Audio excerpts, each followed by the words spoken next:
ছুটির দিনে আমার আম্মুকে কল দিয়ে কথা বললাম। প্রথমে ভালো আছে কি না, কেমন আছে, সবাই কেমন আছে, ভালো আছে। তারপরে আমি কমসে কম আমার আম্মুরে 50টা কল দিছি, দিয়া খালি এই সারাদিন এই কথাই কি করতেছে, খাইছে কি না। তো আমার আম্মু হঠাৎ করে বলে ফেললো যে বুঝতে পারছি যে এত কল দেওয়ার কারণ কি। আমি বলছি কি কারণ আম্মা?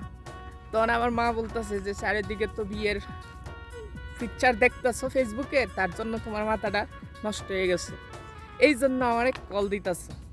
ঠিক আছে, আমি বুঝতে পারছি।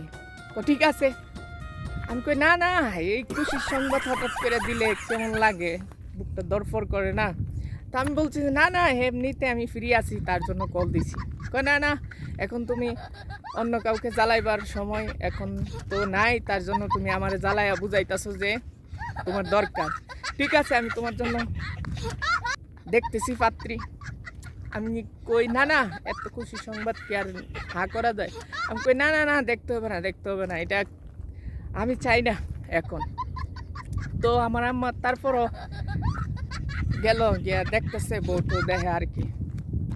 তো আমার বোনে ফোন দিছে, দিয়া বলতেছে আম্মা তো তোর জন্য একটা বউ পছন্দ করছে। তো আর আমরা বাড়িতে আইবো, দেখবো বাড়ি ঘর দেখা, ছেলেও দেখবো।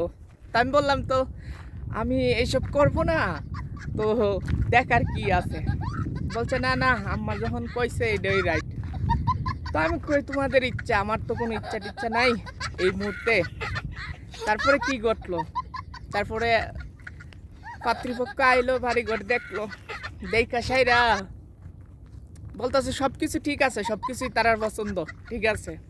অন বলতেছে যে ছেলে কি করে। তো বললো কি আর কি, আমার ছেলে বাইরে থাকে সৌদি আরবে।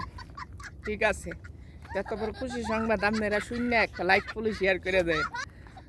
তারপরে কইছে সব কিছু ঠিক আছে, সব কিছু তারা মেনে নিছে, কইছে যে আমরা সব কিছুই পছন্দ হয়েছে। তো কইতেছে ছেলেরে দেখি। তো আমার মা বললো ছেলে তো সরাসরি নাই, তো একটা ছবি দেখাই।